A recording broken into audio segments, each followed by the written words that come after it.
నమస్కారం. ఈరోజు మనం ఓ 2000 సంవత్సరాల నాటి ఉత్తరాన్ని చూడబోతున్నాం. ఇది పౌలు తన స్నేహితుడైన తీతుకు రాశాడు. పైకి చిన్న ఉత్తరంలాగే కనిపిస్తుంది. కాని ఇందులో చెల్లాచెదురైన సమాజాలను తిరిగి గాడిలో పెట్టటానికి ఒక అద్భుతమైన బ్లూప్రింట్ ఉంది. అసలా బ్లూప్రింటేంటో ఇప్పుడు చూద్దాం.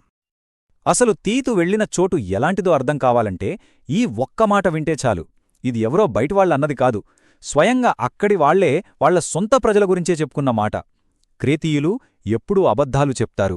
వాళ్లు క్రూర మృగాల్లాంటివాళ్లు, బద్ధకస్తులు, తిండిపోతులు. అమ్మో, సొంత ప్రజల గురించే ఇలా చెప్పుకుంటున్నారంటే ఇక అక్కడ పరిస్థితి ఎంత ఘోరంగా ఉండి ఉంటుందో ఒక్కసారి ఆలోచించండి.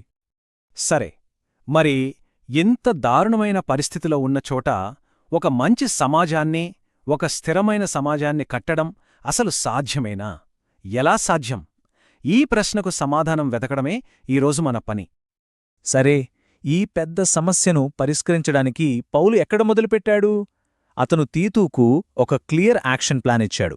ఇప్పుడు మొదటి సెక్షన్లో ఆ ప్లాన్ ఏంటి, అందులో ఎవరు ముఖ్యమనేది చూద్దాం. తీతు టాస్క్ లిస్ట్లో రెండు మెయిన్ పాయింట్సున్నాయి. 1. లోపాలు ఎక్కడ ఉన్నాయో చూసి వాటిని సరిదిద్దాలి. 2. ప్రతి సిటీలోనూ సరైన లీడర్స్ని పెట్టాలి. ఇది అచ్చం కూలిపోవడానికి సిద్ధంగా ఉన్న ఒక బిల్డింగ్ని బాగుచేయడం లాంటిది. ముందు ఫౌండేషన్ సరిచేసి ఆ తర్వాత స్తంభాల్లాంటి నాయకుల్ని నిలబెట్టడం. అయితే అసలు సమస్యంతా ఎక్కడ మొదలైంది? ఇది బయటనుంచొచ్చిన సమస్య కాదు. ప్రాబ్లం అంతా లోపలే ఉంది. కొంతమంది డబ్బు కోసం ఏది పడితే అది బోధిస్తూ ఏకంగా కుటుంబాలనే నాశనం చేస్తున్నారు. వాళ్ల వల్లే మొత్తం సమాజం అల్లకల్లోలంగా తయారైంది. మరి ఇలాంటి వాళ్లని అడ్డుకోవాలంటే ఏం చెయ్యాలి? పౌలంటాడు, సొల్యూషన్ ఒకటే, సరైన లీడర్షిప్. ఈ గందరగోళాన్ని సరిదిద్దగల నాయకుడికి ఎలాంటి క్వాలిటీస్ ఉండాలో అతను చాలా క్లియర్గా చెప్పాడు. ఆ క్వాలిటీస్ ఏంటో ఇప్పుడు చూద్దాం. ఇక్కడ నాయకుడిని ఎలా పిలుస్తున్నారో చూడండి. దేవుని గృహ నిర్వాహకుడు అంటే దేవుడి ఇంటికి మేనేజర్ అన్నమాట. ఆలోచించండి, దేవుడి కుటుంబాన్నే చూసుకునే బాధ్యత. ఇది ఎంత పెద్ద రెస్పాన్సిబిలిటీ.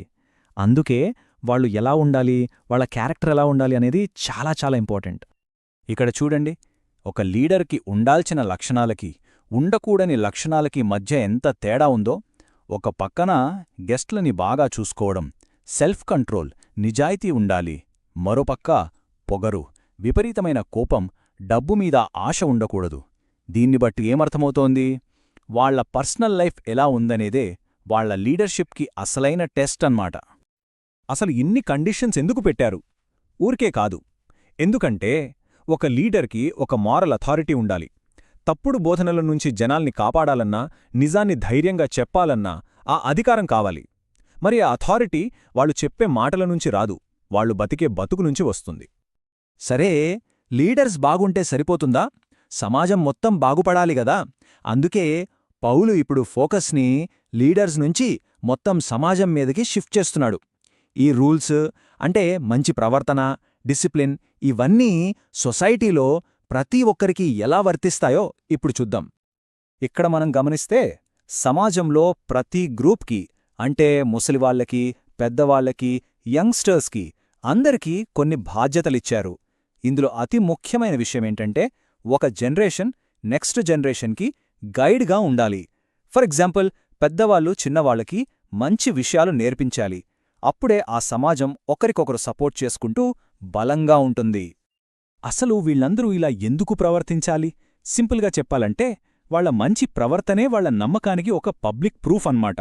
వాళ్ళు ఎంత బాగా బతుకుతే వాళ్ల నమ్మకాలు, వాళ్ల బోధనలు బయటివాళ్లకి అంత అట్రాక్టివ్గా కనిపిస్తాయి. ఈ లెటర్లో అన్నట్టు దాన్ని అలంకరించినట్టు ఉంటుంది. మంచి ప్రవర్తన, మంచి లీడర్స్, మంచి సమాజం అన్నీ బాగున్నాయి. కాని ఈ మార్పంతా రావడానికి పవర్ ఎక్కడ్నుంచొస్తుంది? వీటన్నిటి వెనక ఉన్న అసలు డ్రైవింగ్ ఫోర్స్ ఏంటి? ఈ ఎందుకు అనే ప్రశ్నకు జవాబే ఈ మొత్తం ఉత్తరానికి గుండెలాంటిది. ఇది చాలా ఇంపార్టెంట్ క్వశ్చన్. ఇన్ని రూల్స్, ఇన్ని పనులు, ఇవన్నీ దేవుణ్ణి ఇంప్రెస్ చేయడానికి చేస్తున్నారా? లేదంటే దీని వెనక ఇంకేదైనా లోతైన మీనింగ్ ఉందా? అసలు నమ్మకానికి, చేతలకు మధ్య ఉన్న కనెక్షన్ ఏంటో ఇప్పుడు చూద్దాం. ఇక్కడ స్వస్థబోధ లేదా హెల్దీ టీచింగ్ అనే మాట చాలా ముఖ్యం. ఇది జస్ట్ ఇన్ఫర్మేషన్ కాదు, ఇదొక మనిషి జీవితాన్ని, క్యారెక్టర్ని మార్చేగల ఒక పవర్ఫుల్ టీచింగ్. ఇది కేవలం సమాచారం కాదు, ఇది ట్రాన్స్ఫర్మేషన్. ఈ ఒక్క వచనం అన్ని డాట్స్ని కలుపుతుంది. దేవుని కృప అనేది కేవలం మనల్ని క్షమించడం మాత్రమే కాదు, అది ఒక టీచర్ లాంటిది. మనం ఎలా బతకాలో, ఎలా మంచిగా ఉండాలో మనకు నేర్పిస్తోంది. సో కృప అనేది మనల్ని మార్చే ఒక శక్తి. దీన్ని బట్టి మనకొక క్లియర్ లాజిక్ అర్థమవుతుంది.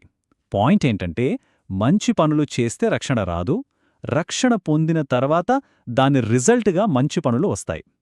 ఫస్ట్ దేవుని దయ వల్ల లైఫ్ మారుతుంది. ఆ మారిన లైఫ్ నుంచి మంచి పనులు ఆటోమేటిక్గా వస్తాయి. సరే, ఒక మనిషి లోపల మారినప్పుడు ఆ మార్పు వాళ్లవరకే ఆగిపోతుందా? అస్సలు కాదు. ఇప్పుడు మనం ఫైనల్ మోస్ట్ ఇంపార్టెంట్ పాయింట్కొస్తున్నాం. ఈ లోపలి మార్పు బయట సమాజంలో, పబ్లిక్ లైఫ్లో ఎలా కనిపించాలో చూద్దాం. ఈ చివరి సూచనలు చూడండి. ఇవన్నీ సివిక్ రెస్పాన్సిబిలిటీ గురించి. దీన్ని బట్టి తెలుస్తోందేంటంటే, వాళ్ల నమ్మకం కేవలం వాళ్ళ గ్రూప్ వరకే కాదు, బయటి ప్రపంచంలో కూడా పాజిటివ్గా, పీస్ఫుల్గా, అందరికీ ఉపయోగపడేలా ఉండాలి. ఈ చిన్న ఉత్తరం ఎంత పవర్ఫుల్ అనేది చెప్పడానికి మార్టిన్ లూథర్ చెప్పిన ఈ ఒక్క మాట చాలు. ఆయన ఏమన్నారంటే, క్రైస్తవ జీవితానికి కావాల్సిన ప్రతీదీ ఈ పుస్తకంలో ఉంది అని. నిజమే కదా? ఎంత చిన్నగా ఉన్నా ఇది కంప్లీట్ గైడ్.